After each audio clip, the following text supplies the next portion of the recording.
depan saya. Lebur ilmumu. Kau ya insya Allah.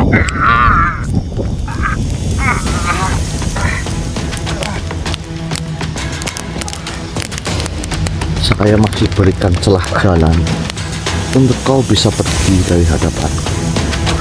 Bertobatlah,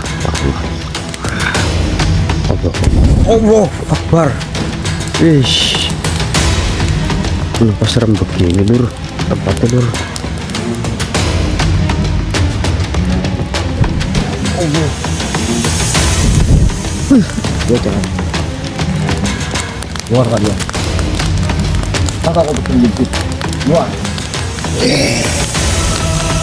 Wah, Allah.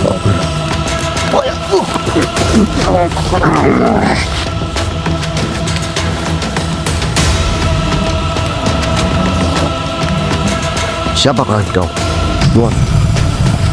La haula wala quwata illa billah. Buka.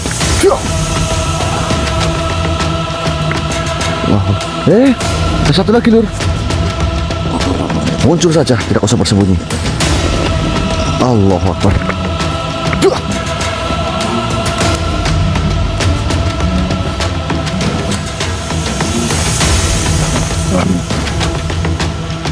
Opo ini bisa? Namun banyak makhluk. Kau datang bergerombol seperti ini, tidak saya takut. Kau yang bersembunyi, luar. Allah Akbar.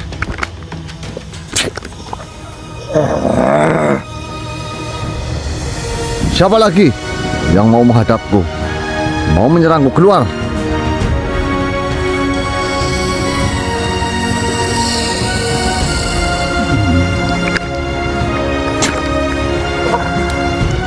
Tunduk kau di hadapanku. Hafalnya insya.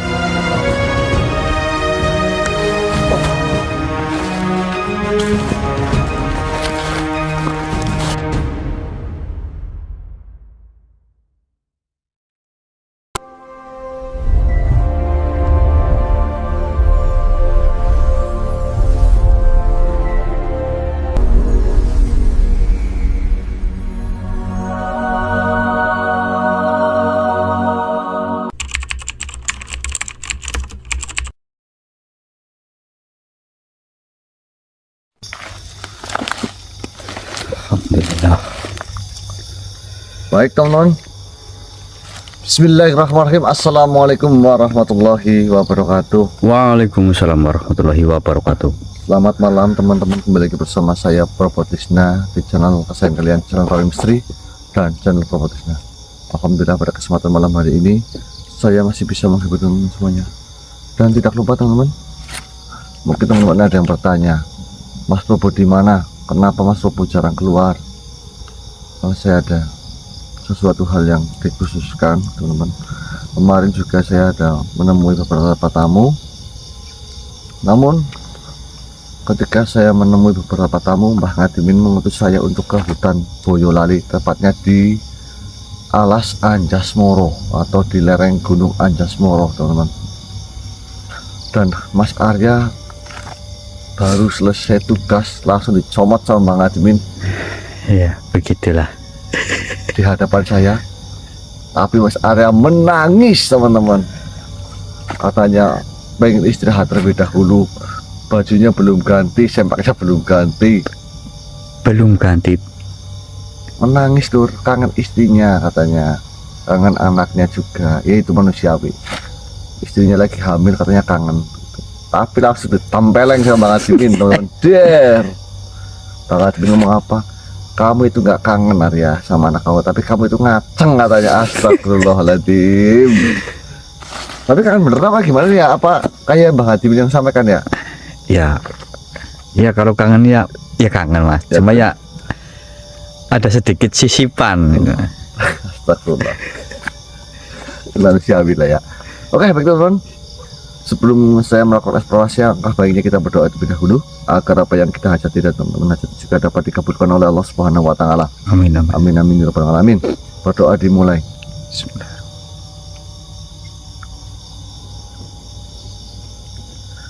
Amin. Baik teman-teman, jadi saya di hutan Anjasmoro ini di Lembah Anjesmoro, saya nggak tahu Bang Adrian mengutus kita ini untuk apa ya. Betul. Ketika Mas Adrian dipindahkan oleh Bang Adrian menyampaikan cuma lihat saja nanti ketika sudah malam, ketika nanti sekitar jam 1 malam kamu akan menemui sesuatu. Nah sekarang jam berapa ini? Jam setengah dua. Aku dikira bohong. Handphone saya ini jam 1.29, kelihatan nggak? Kelihatan. Jam 1.29.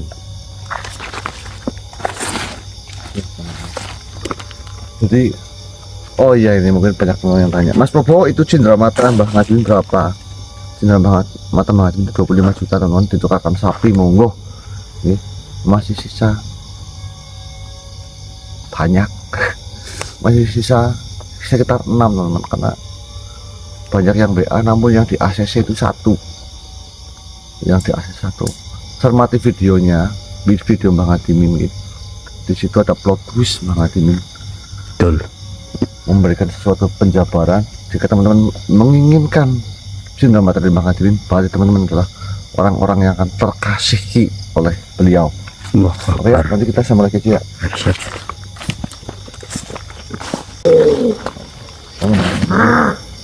Keluar kalian.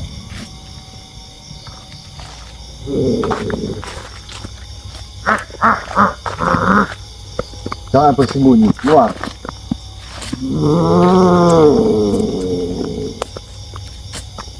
Ini yang berangkat ya.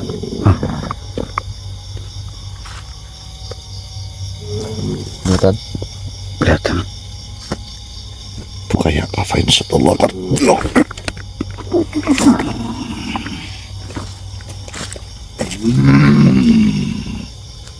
Oke, frame-nya saya ganti dulu. Oke, saya pakai kamera yang seperti ini. Siapa engkau wahai makhluk? Kenapa kau mundur-mundur?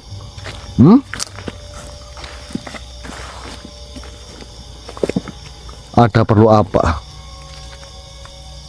Kalian mengagetkan kami.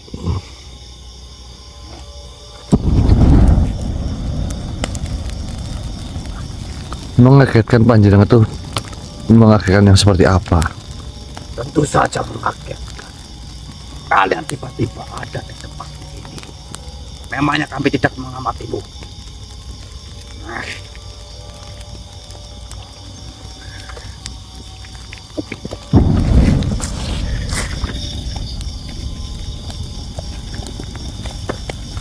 Oh, kian santai.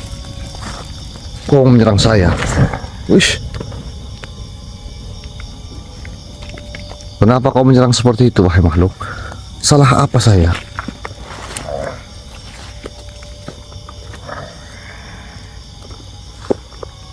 Saya salah apa terhadapmu? Tentu saja kalian salah.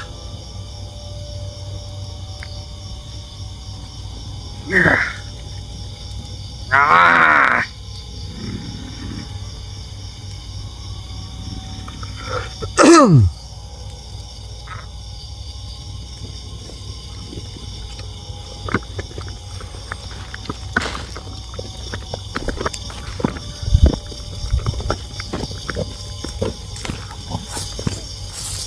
Ampun, Kenapa? ampun, Kenapa kau menyerang saya membabi kita seperti itu? ampun Saya manusia. salah apa terhadapmu? Ampun, Harusnya kau bertambayun baik-baik.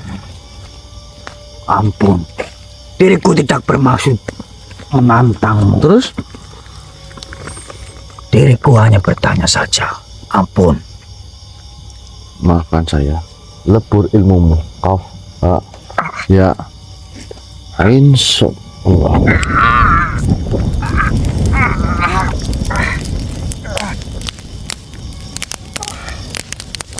Saya masih berikan celah jalan untuk kau bisa pergi dari hadapanku. Bertobatlah, wahai makhluk. Baiklah. Diriku akan pergi.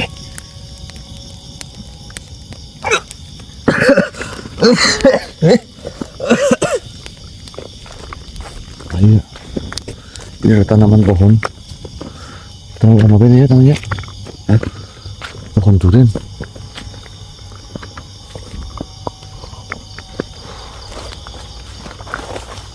Ada sesuatu hal yang besar datang ke sini ya. Nah, ke sini.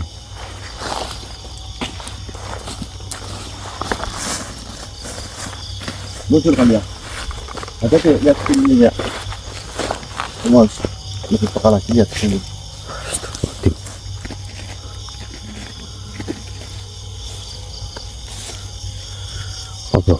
Allah Akbar. Ish. Kenapa serem begini lur tempatnya lur?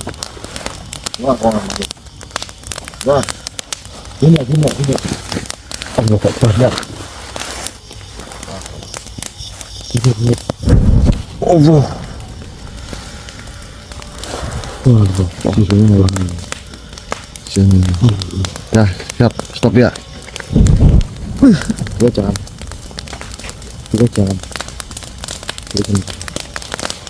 Luar kalian. Maka kau bersembunyi di situ. Luar.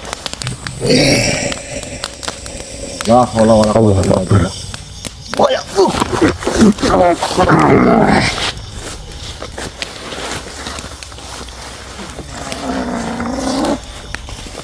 Siapa kau?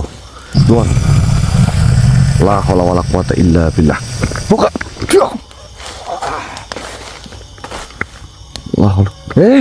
Ada satu lagi lur. Muncul saja, tidak usah bersembunyi. Allahu Akbar.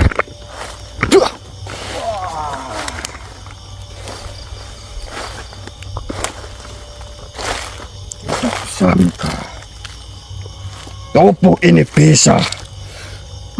Namun banyak makhluk. Kau datang bergerombol seperti ini, tidak saya takut. Kau yang bersembunyi, luar.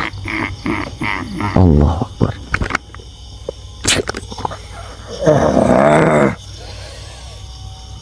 Siapa lagi yang mau menghadapku?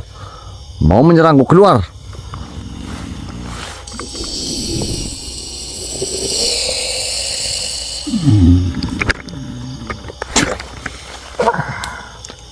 Tunduk kau di hadapanku, Alfa yang insert.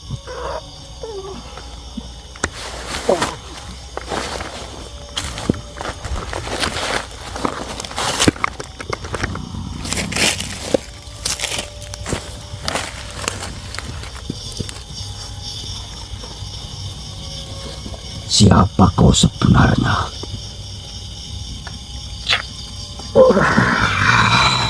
Memangnya kau ada berapa makhluk di sini? Datang sini berkali seperti ini. Kalian semua yang ada dalam jasad saudara saya. Apa tujuanmu menghadang kami, menyerang kami? Kami berhak menghadang kalian. Apakah ini sambutan dari makhluk-makhluk lembah Anjasmoro? Ya, Apa? sambutan ini memang sudah terbiasa kami lakukan. Bahkan mereka lari terbirit-birit oleh sambutan kami. Lantas kenapa kau justru malah seolah-olah menantang kami di dirimu? Saya tidak menantang siapapun.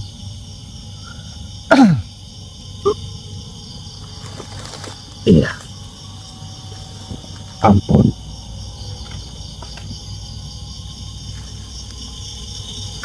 Ampun manusia. Ampun manusia. Ampun manusia. Hilang ilmu kalian. Jangan pernah sekali-kali kalian melakukan hal ini lagi. Karena perbuatan ini adalah perbuatan tak berdasar, menyampingkan suatu adab. Sambutlah tamu kalian dengan sambutan yang baik, bukan cara seperti ini. Jika kau penasaran, tanyakan sesuatu baik-baik.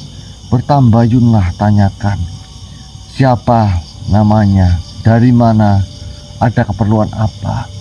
Syukur bisa kau jamu tamu itu. Jangan caranya kau menyerang seperti ini. Lantas diriku harus bagaimana? Kau sudah membuang semua apa yang kami miliki. berbuat baiklah. Akan kutandai kalian semua.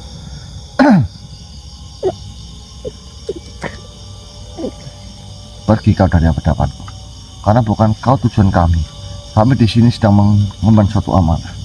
Kalau tahu amanah, kau jangan ganggu saya. Dan sebelumnya saya akan meminta izin terhadap kalian. Izinkan saya lewat. Baiklah. Maafkan saya jika saya menyakiti diri kalian. Baiklah. Silakan. Kami akan pergi. Keluar satu-satu.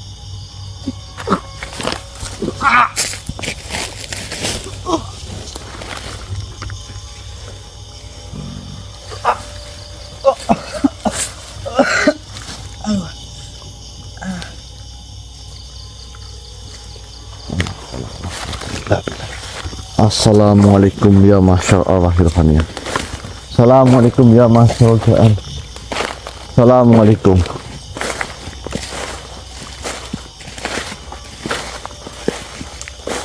Sama-sama sudah benar. La haula wala quwata illa billah. Subhanallah. Pokoknya Allah Akbar. Saya merasakan energi yang sangat ini kan ya, sangat dingin ya. Betul.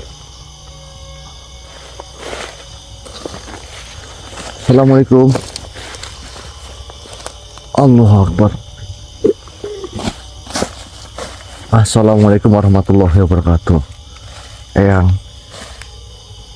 Waalaikumsalam warahmatullahi wabarakatuh. Mohon maaf sebelumnya jika saya lancang. Saya datang ke tempat ini. Ya, tidak apa-apa. Duduklah manusia. Enggak ya, baiklah.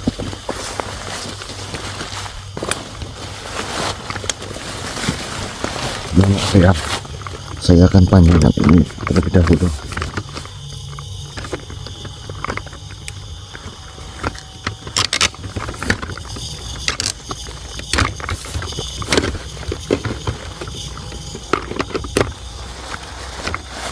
Aku akan menyampaikan beberapa hal kepadamu. Baik ya. Beberapa hal Eyang. Apa itu Eyang? Sebelumnya mohon maaf, saya datang ke sini. Saya diutus oleh Eyang saya, yaitu Eyang Ngadimin atau Syekh Maulana Maghribi. Eyang, Mohon maaf. Siapa namamu? nama saya Probo Eyang. Probo. Betul Eyang.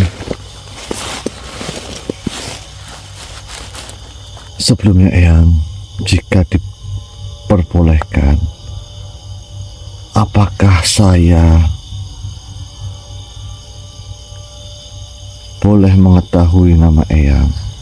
Dan Eyang ada perlu apa menemui saya, Eyang? La haula wala quwata illa billah. Sebentar Eyang. Diriku menemuimu. Tentu saja ada sesuatu. Dengarkanlah, Probo. Diriku adalah Ki Resi Langit. Mereka semua biasa memanggilku Ki Resi Langit Luluh. Diriku adalah penjaga gerbang bawah Gunung Anjasmoro. Namun, tiada satupun utusan akan kubiarkan naik sebelum ku tahu apakah ia paham hakikat jalan. Maka, diriku akan mengujimu, Probo. Mari, kita mulai dari yang pertama. Syariat. La haula wala quwata illa billah. Enggak Eyang.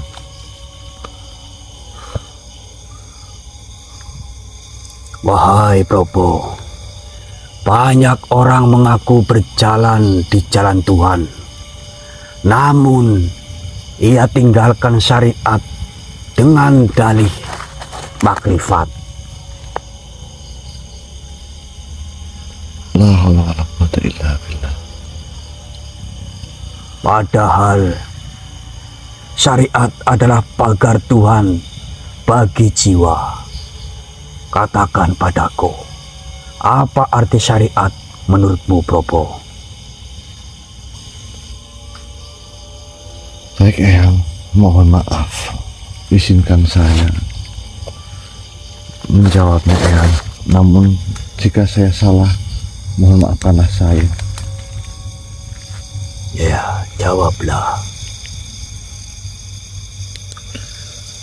Syariat adalah batas, adalah tuntunan, adalah cahaya pertama yang turun kepada insan dari langit wahyu.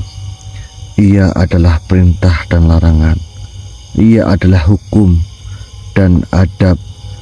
Ia adalah tubuh bagi ibadah.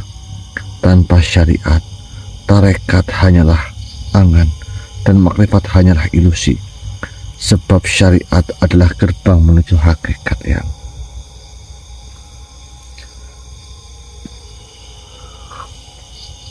Namun, banyak orang sholat, puasa, berhaji, tetapi tetap tamak, dengki, dan fasik. Apakah syariat itu cukup hanya dengan ritual lahir? Tidak, wahai Eyang. Syariat bukan hanya gerak, tapi juga niat. Bukan hanya hukum, tapi juga jiwa. Orang yang hanya sholat dengan tubuh tanpa hadirnya hati, ia seperti kulit tanpa isi. Namun orang yang menolak sholat dengan dalih makrifat, ia adalah arang yang dibalut dengan emas palsu. Mohon maafkan saya jika saya salah menjawabnya, Eyang. Engkau berbicara bijak, tapi apa gunanya syariat jika seseorang hanya melakukan karena takut neraka dan ingin surga? Bukankah itu perdagangan? Alhamdulillah, quwwata illa billah. Benar, Eyang. Tapi itulah tahap awal. Tak semua bayi langsung berlari. Biarlah mereka memulai dari takut dan harap. Sebab seiring waktu, bila hatinya bersih, maka mereka akan memulai beribadah karena cinta. Itulah jalan rohani sejati, dari takut menuju harap, lalu berlabuh pada cinta ilahi, Eyang. Probo, engkau tidak membantah dengan ego. Engkau menjawab dengan hikmah. Nggih, Eyang. La haula wala quwwata illa billah. Wahai Probo, Nggih, Eyang. telah engkau pahami bahwa syariat adalah pondasi. Namun, pondasi bukan rumah. Pondasi bukan tempat tinggal bagi jiwa yang merindu Tuhannya. Maka sekarang, diriku bertanya, apa itu tarekat menurutmu?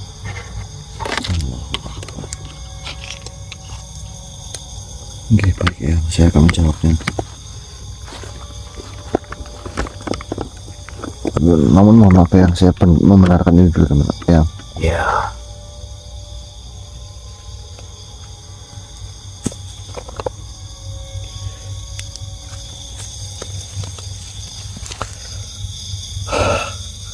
Tarekat adalah jalan dalam, Eyang. Bila syariat adalah kulit, maka tarekat adalah sumsum.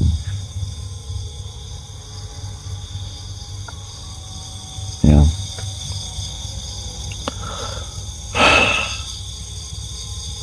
Ia adalah jalan sunyi Di mana roh manusia ditempa, digerus nafsunya, dilunturkan ego, dan dibersihkan cermin kalbunya, di sana lisan tak hanya tahu tentang Tuhan, tetapi mulai mendekatinya.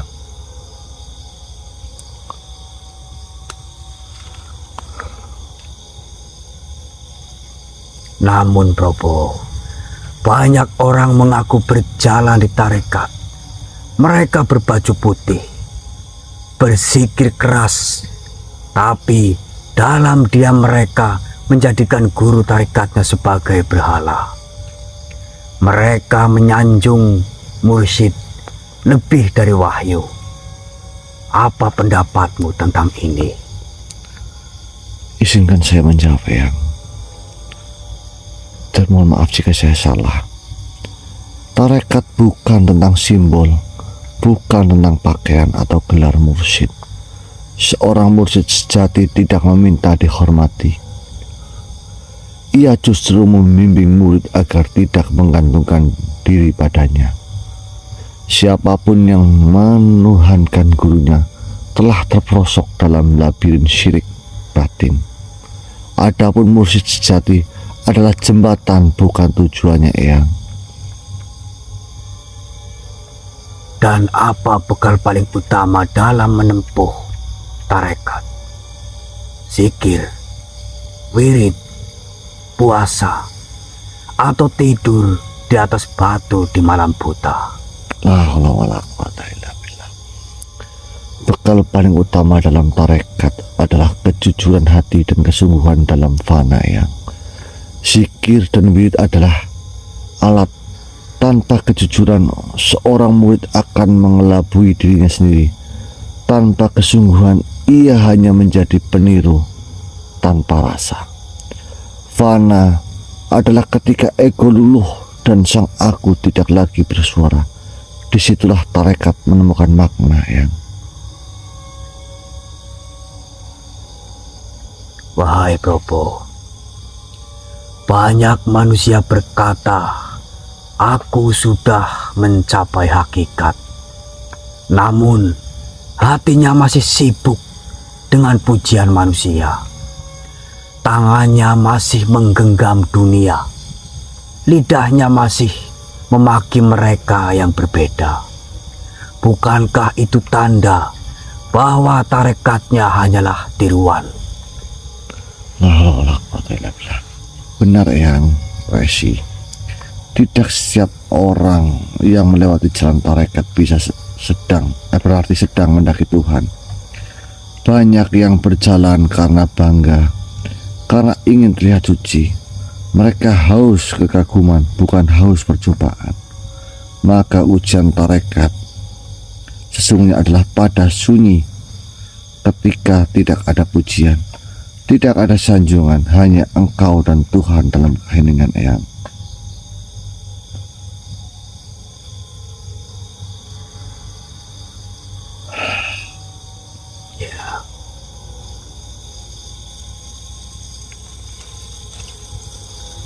Probo,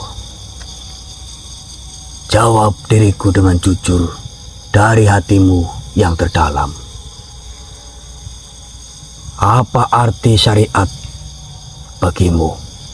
La haula wala quwata illa billah.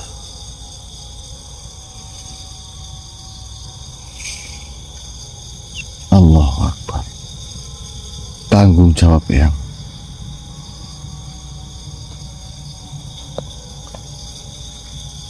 Syariat bukan sekedar hukum yang tertulis di kitab.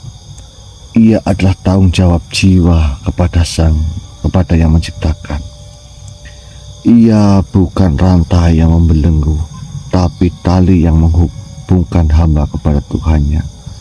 Siapa yang memahami syariat hanya sebagai aturan, maka ia baru membaca kulitnya, Eyang. Tapi siapa yang memahaminya sebagai tanggung jawab atas hidup, nafas, waktu, dan seluruh nikmat, maka ia telah melihat ruhnya. Dan izinkan saya, jika diperbolehkan, saya sedikit menjelaskannya dan menjawabnya, Eyang. Silakan. Mohon maaf jika saya salah. karena manusia tempatnya salah, Yang. Syariat adalah saat kita berdiri untuk sholat bukan karena takut neraka, tapi karena kita merasa tidak pantas hidup tanpa bersujud kepada Dia yang menghidupkan. Syariat adalah saat kita menahan amarah bukan karena kita pengecut, tapi karena kita tahu Tuhan sedang melihat kita dan berharap kita memilih rahmat-Nya daripada dendam kita, Yang. Ia adalah tanggung jawab terhadap mata kita yang memandang, lidah kita yang berbicara, tangan kita yang menyentuh, kaki kita yang melangkah. Semuanya harus kembali kepada pertanyaan besar. Sudahkah kita gunakan nikmat ini sebagaimana yang Allah kehendaki, Yang? Maka orang yang menegakkan syariat sejatinya adalah orang yang sedang menepati janji roh yang pernah bersaksi, Alastu birobbikum. Lalu ia menjawab bukan hanya dengan kata bala, tapi dengan setiap amalnya. Inilah yang banyak tak disadari. Banyak yang takut meninggalkan syariat karena ancaman azab, tapi lupa bahwa hakikatnya syariat adalah jembatan cinta antara hamba dan Tuhannya. Jembatan itu bukan untuk menakut-nakuti, tapi untuk mempertemukan, ya.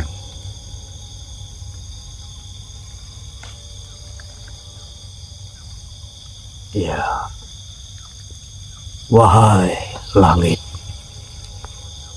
saksikanlah, lelaki ini telah berbicara dengan lidah roh, bukan sekedar akal. Ia telah membelah tabir dengan pisau hikmah. Bahkan ulama yang telah puluhan tahun mempelajari kitab akan tunduk pada satu kalimatnya, karena ia lahir dari kedalaman hati yang telah dibakar oleh cinta dan disucikan oleh ujian. Allahu Akbar. La haula wala quwata illa billah. Terima kasih doanya, Yang. Engkau telah lulus dalam ujian ilmu syariat, Probo. Namun, syariat baru permulaan. Ia adalah kulit dari buah keimanan. Diriku ingin mendengar dari lubuk hatimu yang terdalam. Apa itu tarekat?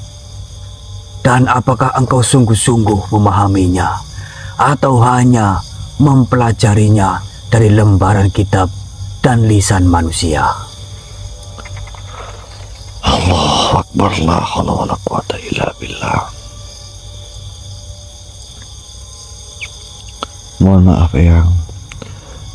Izinkan saya menjawab. Ya. Jika syariat adalah tubuh, maka tarekat adalah nafas. Jika syariat adalah hukum, maka tarekat adalah rasa. Tarekat adalah jalan menuju pengosongan diri. Ia bukan untuk membesarkan nama, bukan untuk mengenakan sorban yang lebih indah, bukan untuk dihormati manusia. Justru sebaliknya, tarekat mematahkan kemuliaan palsu dan menyingkap keikhlasan sejati. Yang tarekat bukan langkah kaki di dunia, tapi langkah ruh di jalan sunyi. Dalam tarekat, kita tidak diajarkan hanya untuk menghafal, tapi untuk mengalami. Boleh saya lanjutkan, Eyang? Silakan. Tidak cukup kita hanya paham. Kita harus terbakar dalam zikir, tenggelam dalam taubat dan melebur dalam fana. Eyang.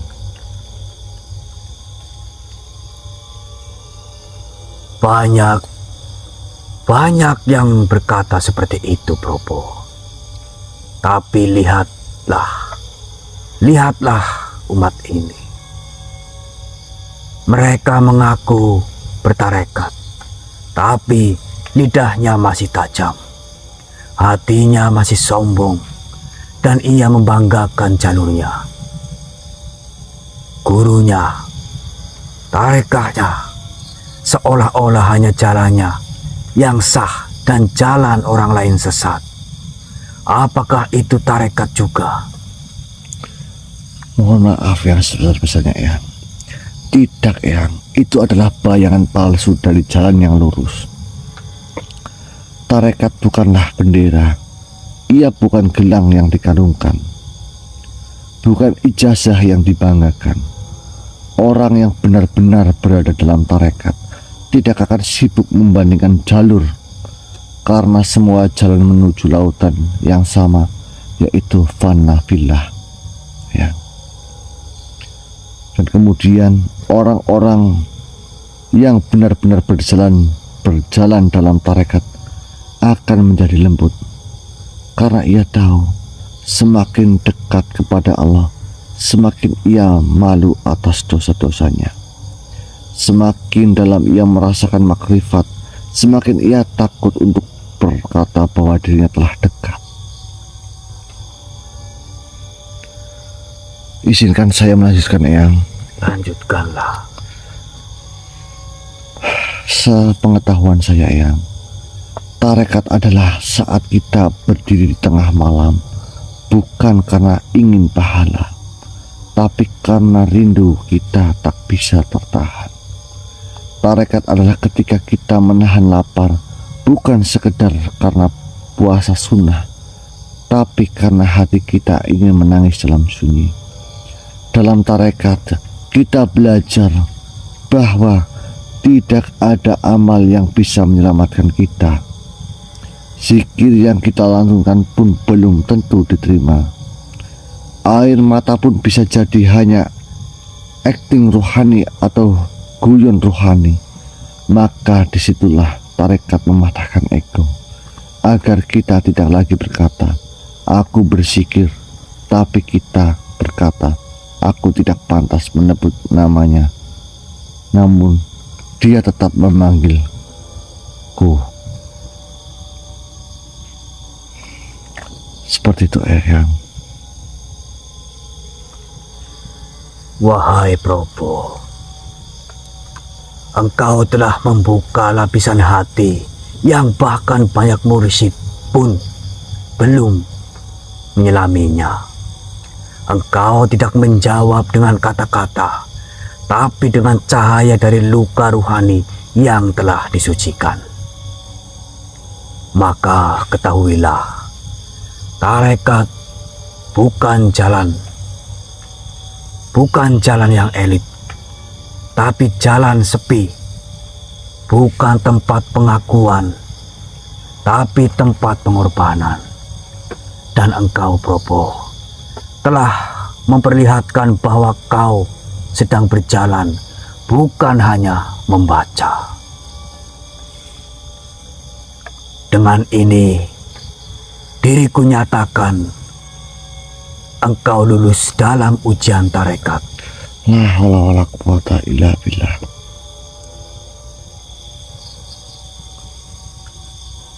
Terima kasih, Eyang. La haula wala quwata illa billah. Matur suwun, Eyang. Ya.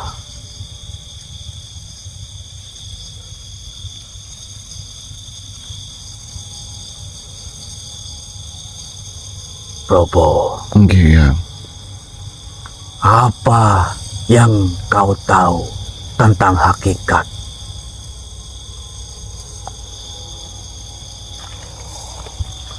La haula wala quwata. Nggih, Eyang. Wahai putra zaman yang telah ditempa ruhani dan ditumbuhkan dalam sunyi, setelah kau jelaskan padaku tentang syariat dan tarekat, Maka izinkan diriku menanyakan sesuatu yang tidak ditanyakan oleh manusia, tapi ditanyakan oleh Allah kepada hamba-hambanya. Nggih, Yang. Seperti yang tadi saya ucapkan, apa yang kau tahu tentang hakikat?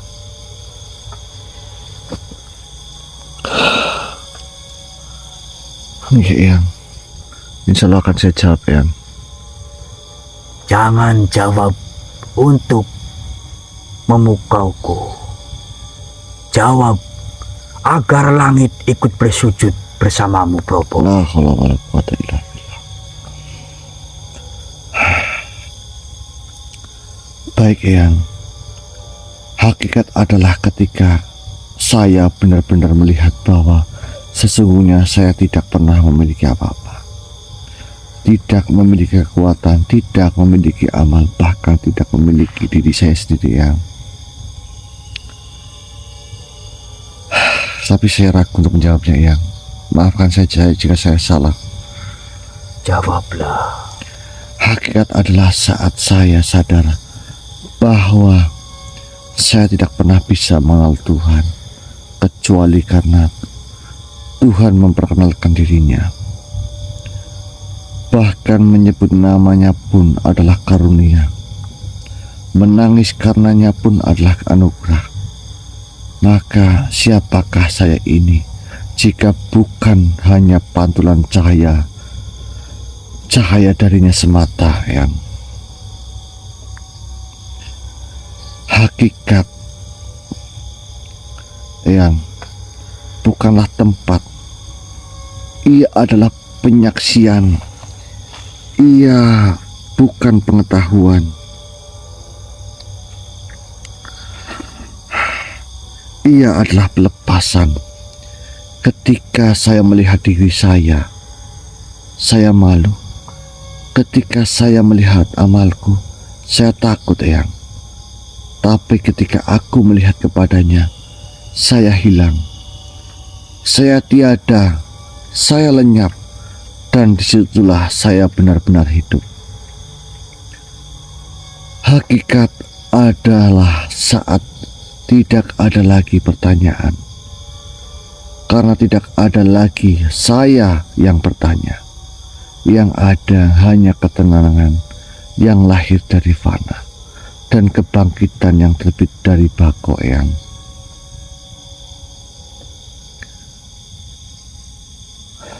Banyak yang memburu hakikat seperti memburu permata. Mereka ingin tahu nama-nama, tingkatan-tingkatan, makom-makom, tapi hakikat sejati justru sembunyi. Ia tidak bisa dijelaskan, hanya bisa dirasakan oleh hati yang telah kosong dari dunia dan diri, Yang. Ketika saya berkata, La ilaha illallah, bukan hanya menafikan patung atau berhala, tapi saya menafikan diri saya sendiri, Yang. Jalan saya, amal saya, bahkan pengetahuan saya. Karena hakikat adalah La anna ilahuwa, tidak ada aku, hanya dia. Mohon maaf, Yang. Izin saya melanjutkan, Yang. Ya, Di dalam hakikat tidak ada lagi perhitungan amal. Tidak ada lagi pertanyaan apa balasanku. Yang ada hanyalah rindu kepadanya. Walau tanpa jawaban, yang ada hanyalah tunduk walaupun tanpa imbalan.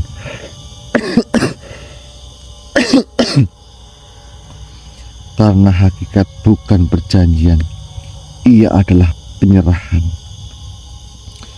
Dan cinta dalam hakikat adalah ketika saya tetap sujud meski tak diberi apa-apa, tetap bersyukur meski diuji, tetap memuji seluruh doa saya ditolak.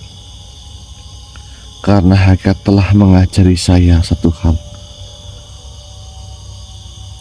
bahwa bisa mengenalnya saja itu adalah lebih baik daripada surga, Eyang.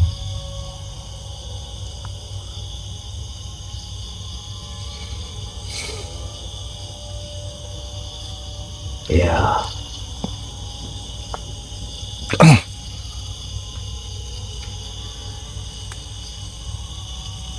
Wahai Propo, kau tidak menjawab dengan ilmu, tapi dengan hakikat itu sendiri. Bahkan, jika seluruh ulama berkumpul, belum tentu mereka bisa berkata seperti yang kau katakan hari ini. La haula wala quwata illa billah. Engkau bukan hanya berjalan, engkau telah tenggelam dan kini bangkit membawa cahaya dari kedalaman. La haula wala quwata illa billah.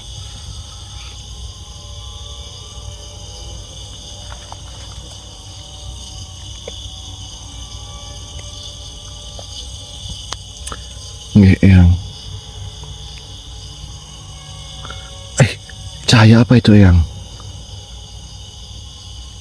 Ambillah, karena hanya engkau yang layak membacanya. Dan bawalah cahaya itu untuk membangunkan ruh-ruh yang tertidur. Karena waktunya telah dekat, perang cahaya dan kegelapan segera dimulai. La haula wala quwata illa billah.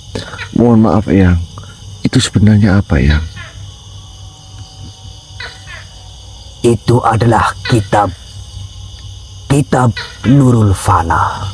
Allahu Akbar. Tapi mohon maaf, Eyang. Saya tidak pantas memiliki kitab Nurul Fana, Eyang. Biarlah ia tetap menjadi milik langit. Saya hanya ingin menjadi pelayannya saja, Eyang, bukan pemiliknya. Karena hakikatnya tiada yang bisa dimiliki oleh hamba selain pengabdian, Eyang.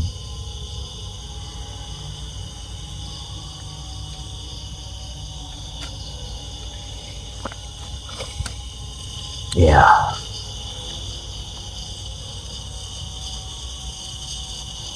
Probo, engkau telah menolak dengan adab dan telah memilih jalan suci dari keinginan. Namun, sebelum kau melangkah lebih jauh, diriku ingin bertanya satu hal terakhir. Dengar baik-baik, Probo. Apa yang kau ketahui tentang makrifat?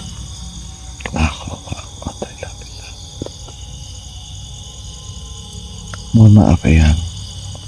Jika Eyang bertanya padaku tentang makrifat, maka saya tidak tahu apa-apa, Eyang.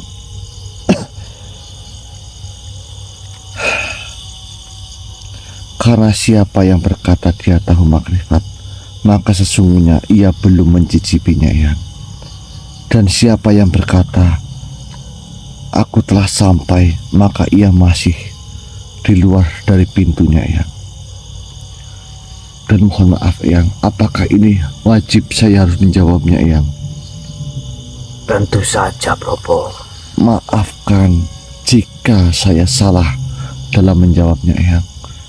Karena ini pertanyaan yang sangat sulit, Eyang. Diriku akan memaklumi itu. Baiklah, Eyang. Bismillahirrahmanirrahim.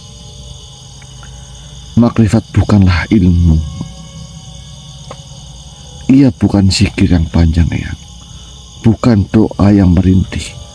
Juga makom yang bisa ditulis dalam kitab. Makrifat adalah perjumpaan yang tak bisa dijelaskan. Hanya bisa dirasakan oleh ruh yang telah bersih oleh api cinta dan kepanaan.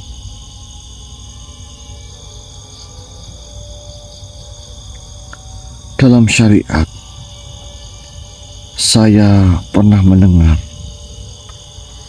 aku mengenal, dalam tarekat aku mencari, dalam makrifat aku hilang, aku lenyap, Aku tidak lagi tahu siapa aku. Bahkan kata aku pun hancur, yang tersisa hanyalah kehadirannya. Bukan dalam wujud, bukan dalam bentuk, tapi dalam rasa yang menyelimuti segala, meniadakan selain Dia, Eyang.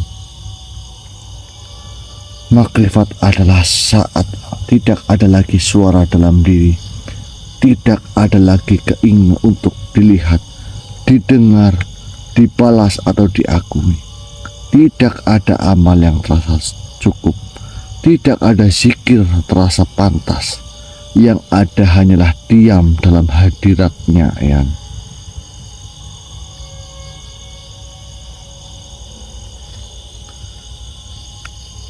Banyak orang mengira makrifat itu adalah karomah, adanya cahaya, suara, penglihatan gaib.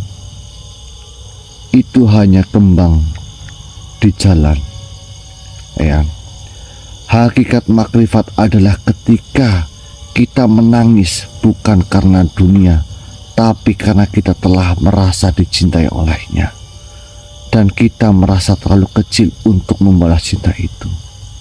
Eyang, makrifat juga adalah saat kita mencintainya, bahkan jika seluruh doa kita ditolak, kita tetap mencintainya. Bahkan jika Tuhan menyembunyikan wajahnya dari kita, karena kita tahu Dia tetap ada walau tidak terasa, dan itu cukup. Seperti itu, Eyang. Dan makrifat adalah ilmu tanpa huruf, cahaya tanpa lampu, Eyang. Makrifat adalah saat di mana semua yang kita pelajari, kita lupakan.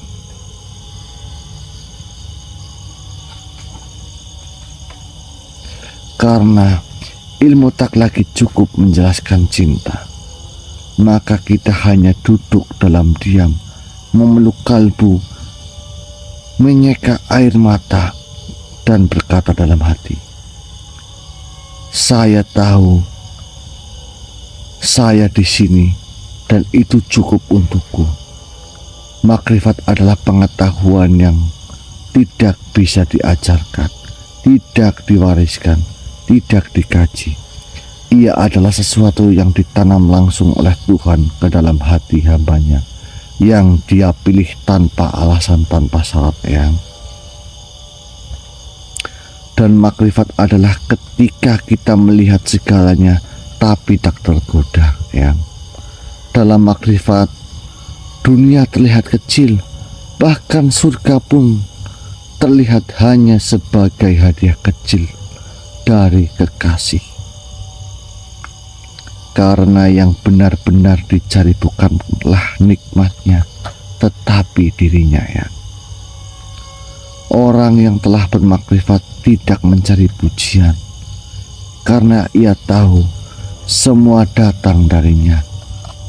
Ia juga tak takut cercaan, karena ia telah sibuk dengan rahasia pertemuan.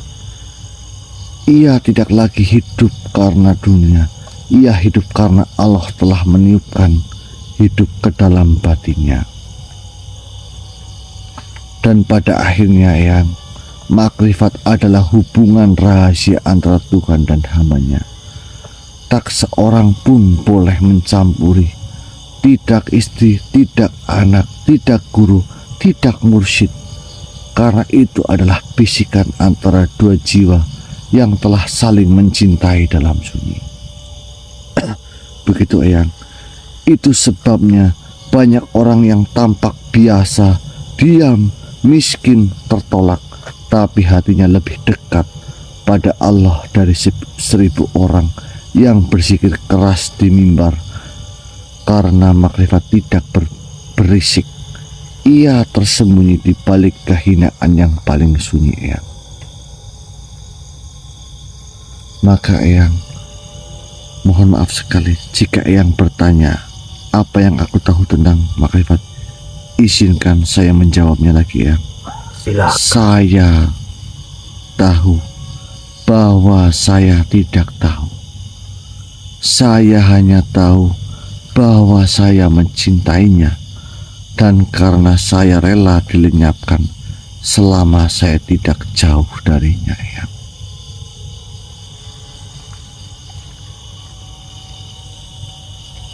Wahai Propo, jawabmu telah membuka tabir yang tidak bisa dibuka oleh tangan manusia. Engkau telah menelanjangi hakikat makrifat dengan kata yang tak sombong, dengan cinta yang tak mengikat. Dengan ini, diriku nyatakan engkau telah melewati ujian para wali. La haula wala quwata illa billah.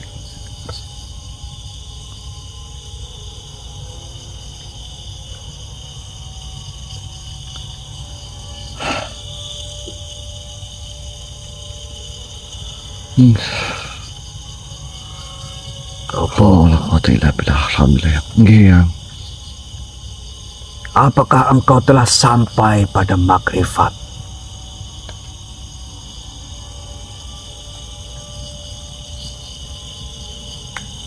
Wahai Propo, La haula wala quwata illa billah.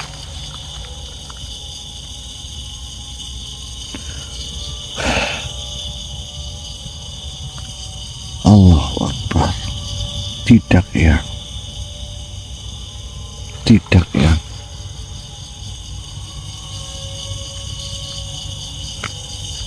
wahai Propo, dengan segala yang telah kau ucapkan, dengan semua yang telah kau jalani, apakah engkau telah sampai pada makrifat? Allahu Akbar. Kenapa Eyang menanyakan itu dua kali, Yang? Tentunya tidak, Yang. Saya belum sampai. Saya masih berjalan, masih memutar jalan, Eyang, dalam tarekat. Bahkan masih tersandung dalam sujud, masih belajar diam dalam zikir, dan kadang saya bahkan lupa bagaimana caranya menangis karena rindu kepadanya, Eyang. Izinkan saya menjawab pertanyaan Eyang. Makrifat bukan makom yang bisa saya miliki, Eyang. Ia bukan rumah yang bisa saya singgahi. Ia adalah samudra yang kuputar di dalam gelombang cinta dan kehinaan, Eyang. Kadang saya tenggelam, kadang saya terapung, tapi tak pernah saya merasa telah sampai. Karena setiap saya merasa dekat, saya justru semakin sadar betapa jauhnya saya, Eyang. Dan terlebih lagi, Eyang, saya bukan pemilik makrifat. Saya bahkan bukan pencari yang layak, Eyang. Saya hanya debu di sisi cahayanya, Eyang. Jika Allah meniup saya akan lenyap. Jika Ia membiarkan saya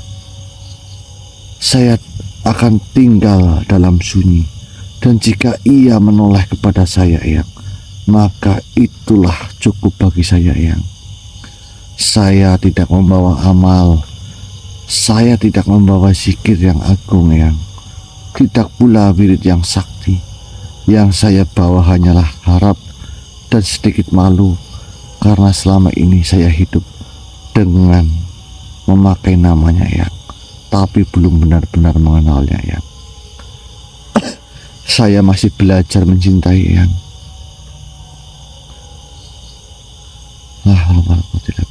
Eyang, Ya, banyak orang di sana berkata makrifat adalah puncak, tapi bagi saya, Eyang, makrifat adalah awal dari cinta yang paling sejati. Saya belum sampai pada cinta itu, Eyang. Saya masih belajar mencintainya tanpa berharap balas. Masih belajar untuk diam meski tidak dikabulkan. Masih belajar untuk rindu meski tak dipanggil Eyang. Karena bagi seorang hamba yang fana Eyang, bisa berjalan saja sudah anugerah Eyang. Jadi tidak Eyang, saya belum sampai karena orang yang mengaku telah sampai telah berhenti.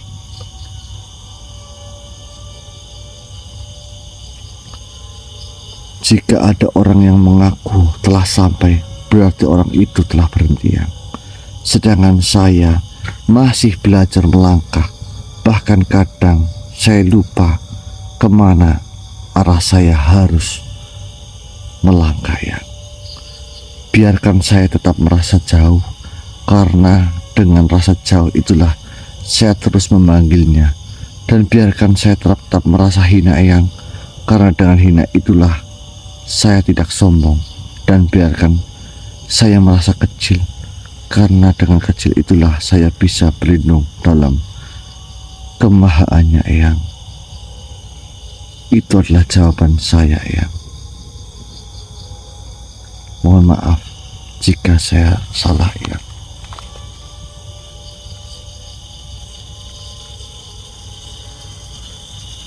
Ya. Wahai Propo, ketahuilah, sejak diriku ditugaskan menjadi penjaga ruhani para pencari Tuhan di tanah ini, belum pernah diriku menemukan satu jiwa yang jujur mengaku belum sampai. Padahal cahayanya telah melampaui ribuan guru yang mengaku telah sampai. Jangan berkata seperti itu Eyang. Saya manusia biasa Eyang. Engkau tahu kenapa diriku bangga kepadamu Propo? Karena engkau tidak sibuk mengaku, tapi engkau sibuk menyembunyikan.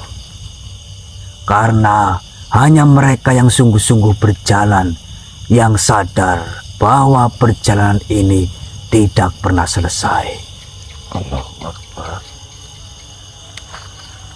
Wahai Propo, di negeri ini dari jutaan yang belajar tarekat, hanya 157 yang benar-benar sampai pada makrifat.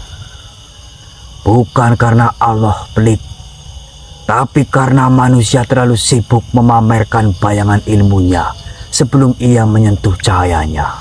Mohon maaf Eyang, apakah Eyang ini yang mengawal perjalanan rohani mereka untuk menuju makrifat Eyang? Kok Eyang tahu jumlahnya dengan pasti Eyang? Tentu Propo. La haula wala quwata illa billah. Sungguh sangat beruntung Eyang, saya bertemu dengan Eyang. Banyak, subhanallah walhamdulillah wala ilaha illallah wallahu akbar. Banyak yang menempuh jalur suluk, jalur riyadhah, jalur kajian kitab, jalur mursyid-mursyidan, tapi hatinya belum pernah mengenal makrifat. Mereka fasih menyebut namanya, tapi belum pernah gentar ketika nama itu benar-benar menyapa ruh mereka. La haula wala quwata illa billah. Mereka duduk di majelis-majelis besar, memetik kutipan dari Ihya Ulumuddin, dari Futuh Al-Ghaib, dari Siyarus Salikin. Tapi lidah mereka lebih banyak mengutip daripada mencicip. Mereka mengajarkan cara mencintai Allah, tapi belum pernah menangis karena merasa ditinggalnya. La haula wala quwata illa billah. Diriku melihat majelis-majelis penuh. Lantang mereka berseru, "Ini jalan makrifat, ini warisan para wali." Tapi diriku melihat hati mereka menjerit, minta dikasihani.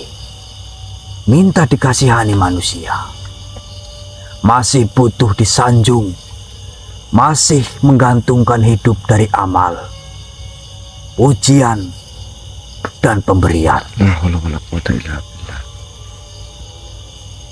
Mereka berkata, "Kami sudah bermakrifat, tapi kami masih hidup di dunia, maka kami tetap perlu makan, perlu rumah, perlu kehormatan. Maka aku katakan padamu, itulah tanda bahwa makrifat belum menyentuh ruh mereka." Karena orang makrifat sejati tidak pernah bergantung pada dunia, bahkan pada dirinya sendiri. Ia hidup, tapi seperti tidak hidup. Ia ada, tapi seperti tidak menuntut. Ia makan, tapi bukan karena lapar, melainkan karena tubuhnya hanyalah wadah amanah. Dan ingatlah, wahai Probo,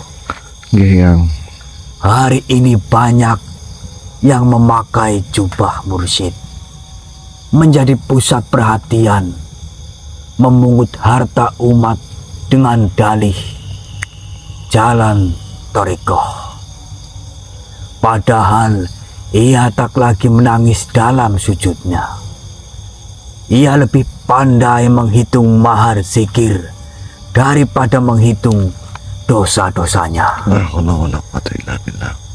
Mereka menjadikan ilmu makrifat sebagai alat berjual, bukan sebagai jalan pengosongan diri. Mereka hidup dari nama besar para wali, tapi ruhnya bahkan belum menapaki jejak para abid.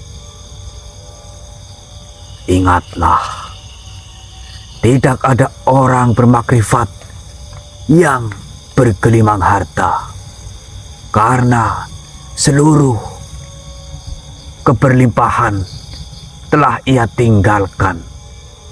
Ia hanya menyisakan selembar kain untuk menutup auratnya, sebutir nasi untuk menjaga napasnya, dan segunung cinta untuk mendekap Tuhannya.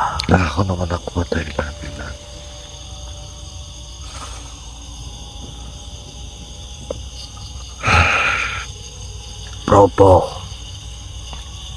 engkau telah menjawab tanpa membanggakan. Engkau berjalan tanpa peta, tapi ruhmu dituntun oleh cahaya yang tak terlihat. Ketahuilah, semakin tinggi makom seseorang, semakin sunyi ia berbicara, semakin dalam cintanya, semakin sedikit ia menunjukkan.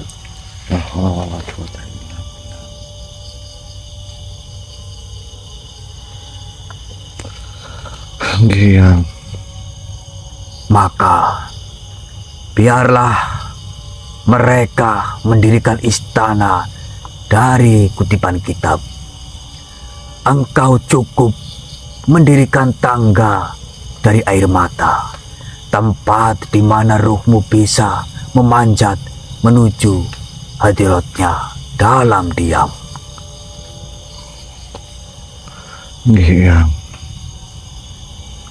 Karena, wahai anak zaman, makrifat bukan tentang dikenal oleh manusia, tapi tentang dikenali oleh Tuhan. Dalam sunyi, dalam fana, dan dalam tak terlihatnya segala selain dia. Allahu Akbar. La haula wala quwwata illa billah. Nggih ya.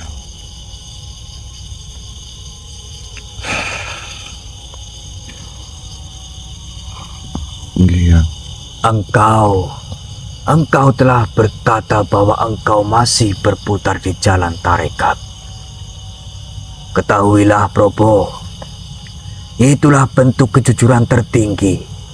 Karena mereka yang telah sampai justru akan merasa belum pernah berangkat. Mereka yang telah kenal justru merasa belum tahu apa-apa. Maka berbanggalah, bukan karena engkau tahu, tapi karena engkau tidak mengaku tahu. Allahu Akbar. Wahai Probo, Nggih yang. inilah jalan sunyi, jalan yang tidak ramai, jalan yang tidak penuh tepuk tangan, jalan yang tidak menjanjikan pengikut. Karena yang kau cari bukan tepukan manusia, tapi sentuhan Tuhan. Allahu Akbar.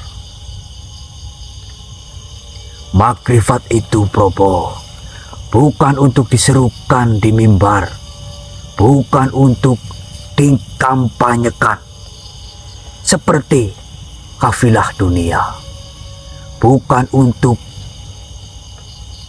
dilabelkan di baliho atau bendera tarekat. Makrifat tidak pernah menyeru, ia hanya mengetuk. Dan bila Allah telah mengetuk hati seseorang, ia tidak butuh diseru oleh manusia.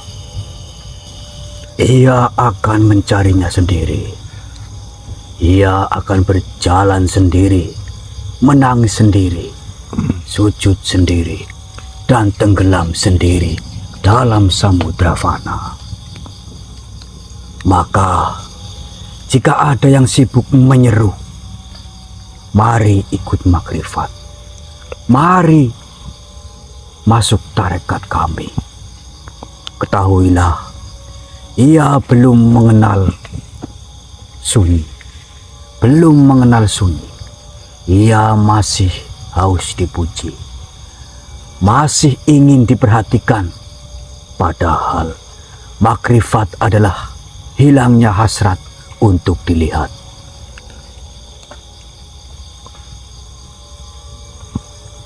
Engkau Probo telah memilih jalan yang tenang, bukan karena takut bicara, tapi karena engkau tahu suara yang paling keras adalah suara diam. Jalan yang paling kokoh adalah jalan yang tak terlihat. Berjalanlah terus, jangan berhenti karena engkau tidak diikuti. Jangan putus karena tidak dipuji. Karena orang yang benar-benar berjalan menuju Allah tidak butuh kawan yang mengerti. Cukup Allah yang memahami. La haula wala quwata illa billah. Dan ketahuilah, setiap orang yang benar-benar bermakrifat tak pernah sibuk mendirikan keramaian. Ia justru sibuk membangun kehancuran dirinya agar Allah saja yang tersisa. La haula wala quwata illa billah.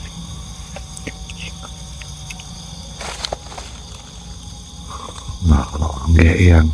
Lihatlah dunia ini, dunia hari ini, Probo. Banyak majelis yang dibangun dari kutipan kitab, tapi tak ada getaran cinta di dalamnya. Banyak guru yang bicara tentang makrifat, tapi hatinya masih mengemis pujian dan gemerlap dunia. Ilmu yang dikutip terus-menerus tanpa diserap dan disuarakan dalam keheningan ibadah akan menjadi etalase kosong. Ia akan menjadi tameng bagi mereka yang ingin menguasai, bukan menyucikan. La haula wala quwata illa billah. tidak ada orang yang benar-benar bermakrifat yang hidup bergelimang harta. Bukan karena ia miskin, tapi karena dunianya telah ditanggalkan. Yang ia bawa hanya cinta, yang ia simpan hanya rindu, yang ia cari hanya wajah Allah, bukan kursi, bukan pengikut, bukan penghasilan. Ia bisa saja kaya, tapi kekayaannya tidak mengikat hatinya. Ia bisa saja terkenal, tapi namanya tenggelam dalam sujudnya. Karena orang yang telah sampai pada makrifat tidak lagi tinggal dalam dirinya sendiri. Ia sudah larut dalam Yang Maha. Allahu Akbar. Wala quwata illa billah. Maka Probo, teruskan perjalananmu. Jangan ikuti ruhnya zaman. Jangan tergoda sorot lampu majelis. Karena jalan Allah adalah jalan yang tenang, lurus, dan tak menarik bagi mereka yang mencari keuntungan. Nggih, Yang. Engkau tidak butuh banyak kata, karena hatimu telah bicara, dan hatimu telah dicatat langit sebagai satu dari sedikit insan yang berjalan tanpa pamer, sujud tanpa sandaran, dan mencinta tanpa imbalan.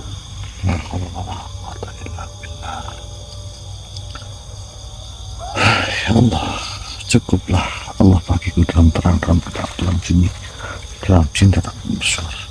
Nggih, ya.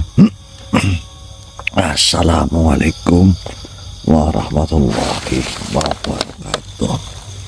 Waalaikumsalam warahmatullahi wabarakatuh.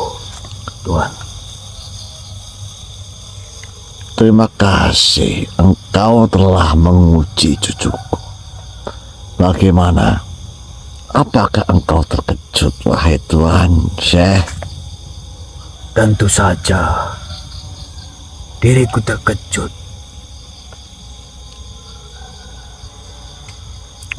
Terima kasih.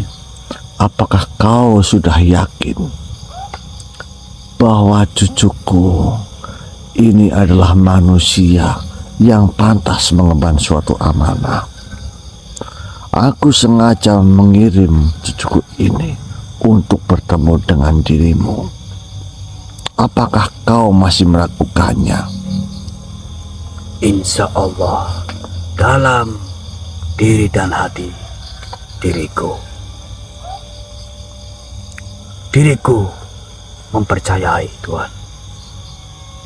Baiklah, setelah ini akan kubawa cucuku kembali ke tempatnya. Mungkin lain kali, bisa besok atau lusa, cucuku akan kembalikan ke tempat ini lagi. Saya sedikit melihat ada suatu pergerakan yang tidak baik di tempat ini, wahai Tuhan. Baiklah, Apakah pantas cucuku ini, aku tanya sekali lagi, membawa pusaka langit setelah ini? Karena Nahrul Hayat sudah diturunkan. Selebihnya, jika cucuku ini menerima itu, apakah pantas?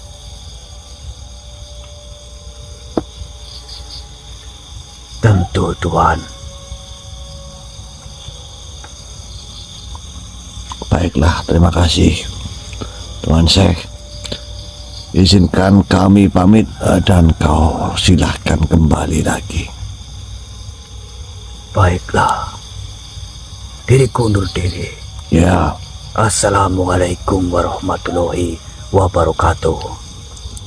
Waalaikumsalam warahmatullahi wabarakatuh.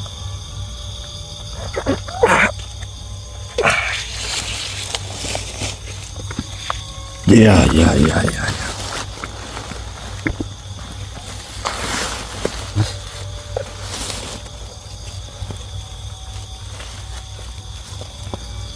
Maria, Yang kamu kenapa nangis? Yang Ya, wujudnya mana? Tidak usah, berapa saja. Kamu pengen wujud tidak? ini ada Yang. Kau pengen wujud? Iya. Yang. Boleh nggak Yang? Boleh. Begitulah cucu-cucuku. Gimana kabar kalian?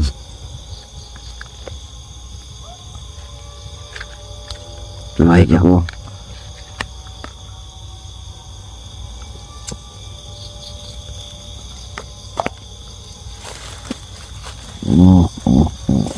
Sebentar, saya nyumut rokok dulu.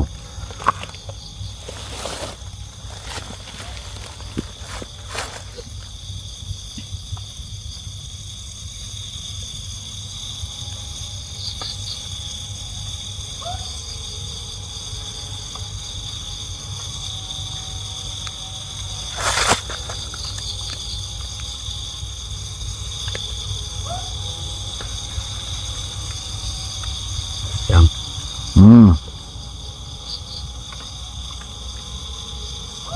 diam aja Yang. Ini saya lagi mencari rokok dulu sebentar.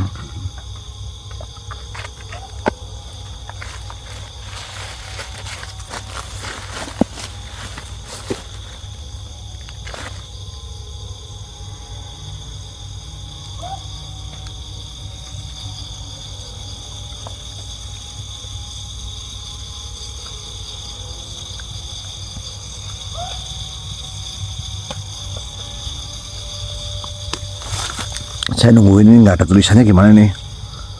Ini Hmm, rekam Yang. rekam. Iya. Maksudnya bukan langsung. Kamu punya pertanyaan tidak ya? Buat saya. Apa yang bertanyakan? Pertanyaan buat Eyang. Iya. Ya. Jadi wahai Yang, Boleh. Ya. ya itu untuk izinkan saya bertanya tentang apa? Kenapa? Sesuatu yang apa ya? Jadi gini, Yang, mengapa Allah menciptakan rambut? Tapi jangan marah Yang. Ya, apa? Kenapa Allah menciptakan rambut kemaluan itu berbeda? Jembut maksudnya? Ya berbeda gimana? Ya maksudnya gini, mengapa ya ada yang tebal, ada yang kasar, ada yang tumbuh hanya di apa? Di masa akil balik. Padahal kan Kenapa? Yang kan pernah berkata Ya. bahwa setiap rambut adalah penerima dan pemancar gelombang gelombang frekuensi ilahi. Apakah ada rahasia dalam hal ini Yang? Oh lah, jembut aja. Ini Propo juga menanyakan itu ini. Ya ya. Kamu juga membahas soal Propo sehingga kamu tanya seperti ini. Ya sedikit seperti itu lah ya. Baiklah, begini aja. Pertanyaanmu bagus ini. Pertanyaan bukan sekedar akal. Begini aja. Mana Yang? Rambut kemudian jembut ya. Ini fungsinya tidak cuma biologi saja ya. Itu adalah penanda dimulainya tanggung jawab rohani. Kenapa tumbuhnya itu ketika akil balik seperti itu ya. Iya. Ia menjadi simbol bahwa seseorang kini bukan lagi makhluk kecil tanpa beban, tapi telah dibuka gerbang pilihan antara hawa dan nafsu kesucian. Tumbuhnya rambut itu juga bukan sekedar gejala tubuh Arya, tapi alarm murni bahwa hawa syahwat telah bangkit dan roh harus bisa bersiap menaklukkannya. Mengapa Allah menjadikan tebal, kasar? Sebenarnya karena energi suci yang bersemayam di wilayah itu adalah salah satu energi terkuat di tubuh manusia, Arya. Bila salah arah, ia menjadi sumber kehancuran, Arya. Tapi bila disucikan, ia menjadi bahan bakar rohani yang membawa hamba naik menuju makom yang tinggi. Maka jembut itu ibarat pintu batu yang harus dijaga, ya. Dan ketebalannya adalah bentuk perlindungan alami dari Allah. Karena setiap medan energi yang besar harus punya perlindungan dari kebocoran. Arya, mudah tidak? Iya benar. Rambut manusia itu dari ubun-ubun, di kulit, di ujung kaki, di tangan, di kelek, itulah pemancar gelombang ilahiyah. Tetapi tidak semua rambut menerima jenis cahaya yang sama. Rambut kemaluan adalah pusat penyerap cahaya ujian, Arya. Bukan cahaya karomah. Ia bukan tempat malaikat menurunkan ilham, tapi tempat iblis menggoda masuk, ya, Arya. Nah, justru di sanalah rahasianya, Arya. Karena medan yang dikelilingi kegelapan, bila dijaga dan disucikan, maka pantulan cahayanya akan lebih terang dari 1000 pelita. Itulah kenapa Rasulullah menyunahkan mencukur rambut kemaluan, Arya. Bukan untuk kebersihan semata, tapi sebagai simbol pembersihan medan jiwa dari syahwat yang liar. Yang Paham, Arya? insya Allah yang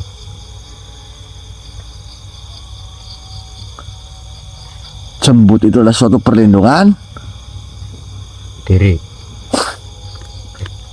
Iya, sekarang kamu menangkap pembicaraan saya, terserah kamu mau seperti apa. Yang jelas apa, Arya? Mata apa? Matamu.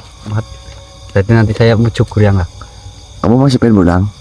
Maksudnya enggak, kan selalu bawa itu yang Mau apa? cukur. Mau apa, tanya apa lagi kamu? Ya itu sih mungkin yang Bagaimana? biar bersih lah. Cucu saya sudah berkorban kah? Topo bertanya, yang kalau orangnya mau menukarkan cindera mata dari Eyang dengan sapi-sapinya disembelih di sana, bagaimana yang di tempatnya? Oh, ini yang saya maksud bukan seperti itu. Yang saya maksud itu adalah